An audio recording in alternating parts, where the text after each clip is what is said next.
sushi right there. This Brooke. I got it, thanks. I go to the bathroom by myself and everything.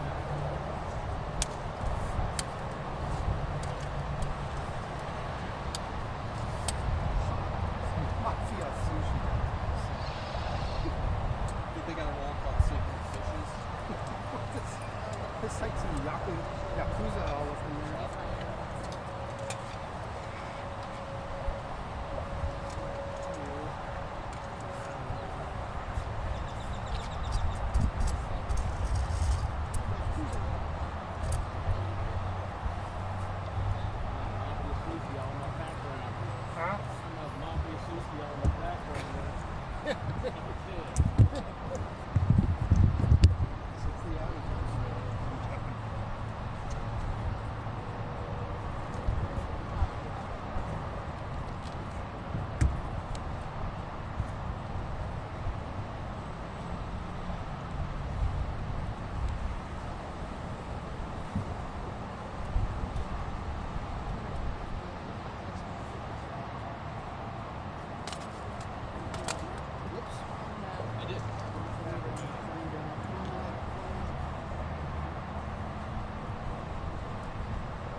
Room to get to the side. We'll just slide back here. If I slide this up a little bit?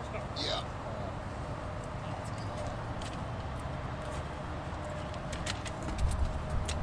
Just so I get this camera.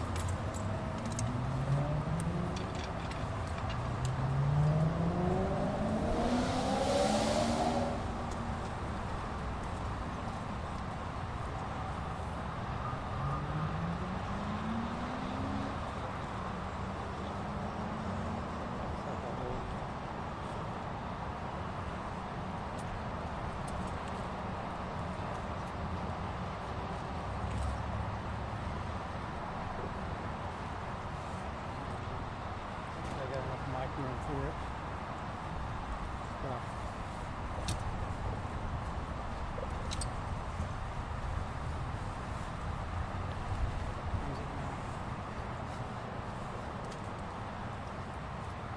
Let's do this now. Let me grab this before we start to do this.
Mic check, mic check.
Tommy, good to see you. Nice to meet you, sir. Heard a lot about you. Tommy, how are you? Good to see you. Thanks for being in the ring. Appreciate it, brother. I like your lady. Hey, Tommy, big way class. You see a drug? Always, sir. They made me come, sir. Thank you. Hey, will y'all mute y'all's phones? Yeah. There you go. And we're good to go. Got to mute mine first. Y'all ready? Okay. Good afternoon. My name is Tommy Diaz. I'm the Assistant Chief at the Harris County Sheriff's Office. To my left is Major Jesse Razzo over the Homeland Security Bureau. To my right is Major John Nanny over the Patrol Bureau. To his right is Major Saul Suarez. He is the Criminal Investigation Bureau Major. And to his right is Lieutenant Adam Lightfoot. He is the watch commander for District 4 out west in the Katy area on day shift. So this morning, about 8 o'clock this morning, we received a call for service from a citizen who was claiming a terroristic threat, which that means is somebody is threatening somebody else's life. Our deputies make the scene. At that point, we learn that an ex-husband is threatening his ex-wife's life. He displayed a weapon. He told her he threatened her life. In addition to that, he claimed that he wasn't going back to jail and he'd have to be killed. Our deputies make the scene. The suspect had already left the scene. Our deputies searched the area for the suspect vehicle. We located that vehicle in a retail parking lot about a mile away from here. We approached we initiated a traffic stop. We approached the vehicle. The suspect evaded. At that point, he also displayed a weapon, and our deputies pursued the vehicle to here at West Green and I-10. West Green and I-10, 13,000 block of West Green. The deputy crashed out into a water main. Our deputies established a perimeter, attempted to establish communications. At that particular time, he displayed a weapon again, pointed at deputies. Original deputies discharged firearm. One deputy discharged his firearm. We established the perimeter.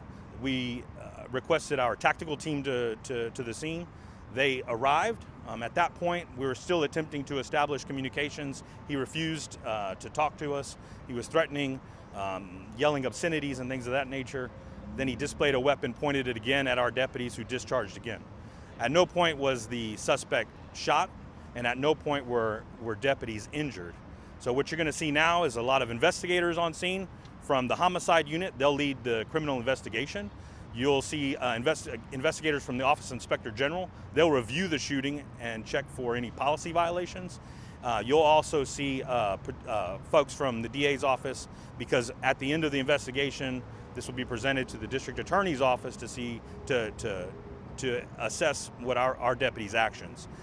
In addition to that, we're required by state law to submit any officer-involved shooting documentation to the Texas Attorney General, so we'll be doing that as well.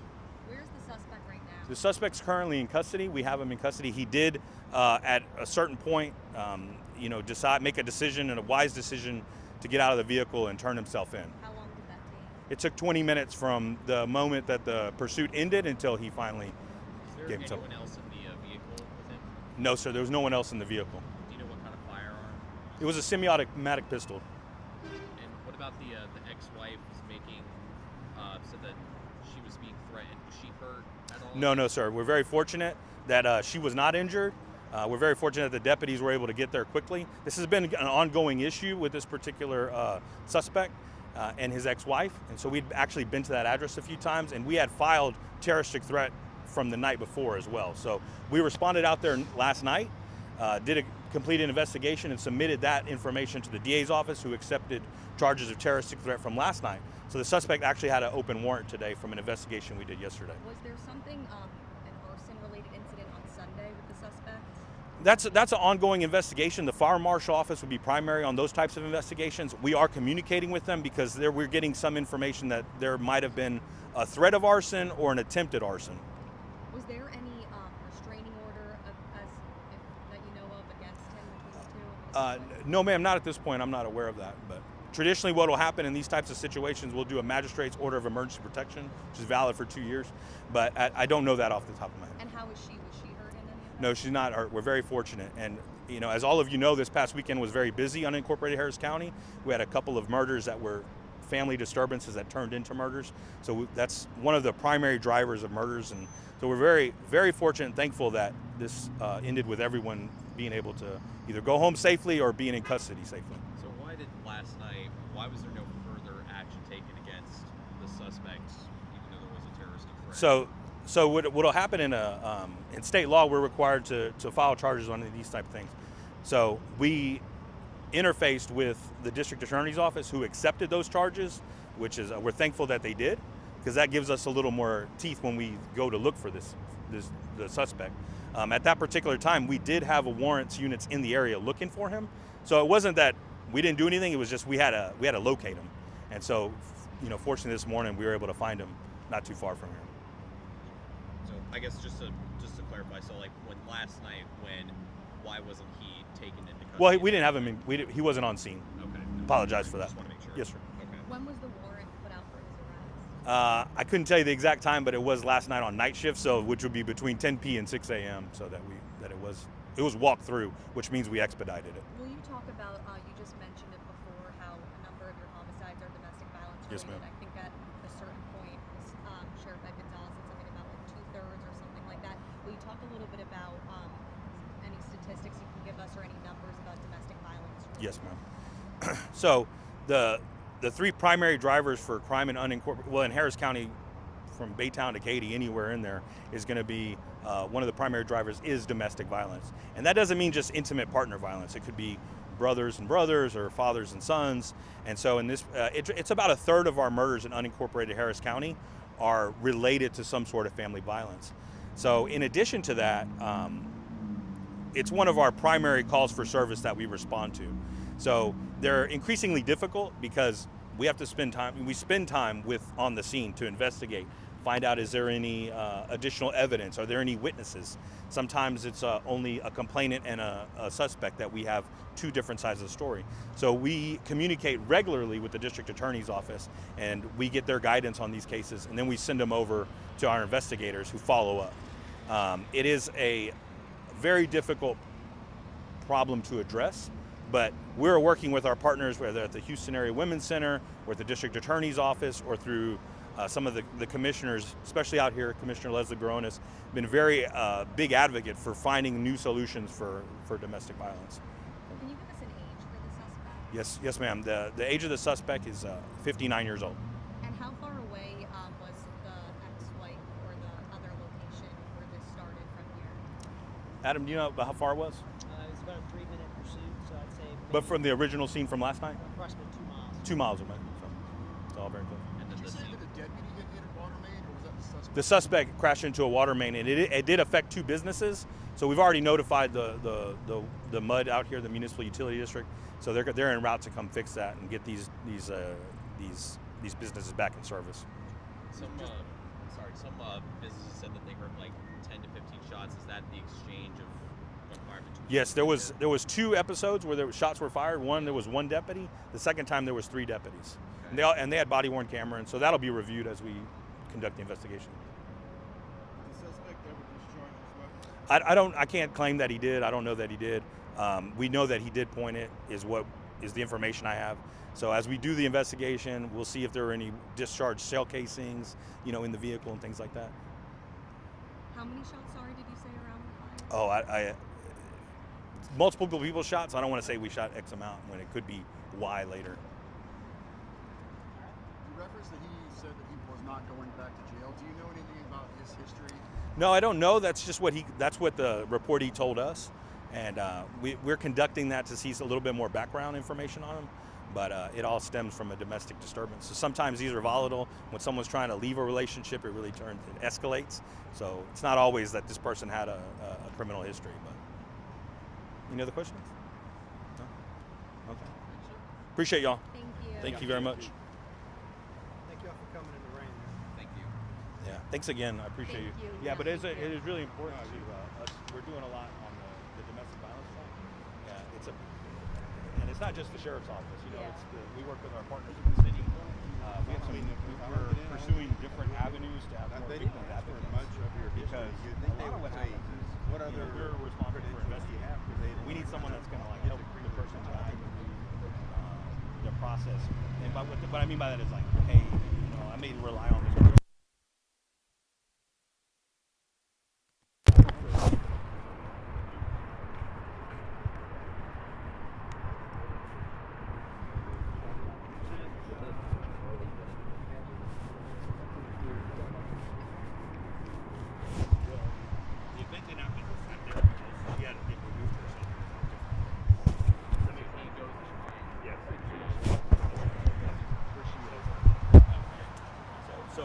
So I think that's a big, to me that's a big threat when you go find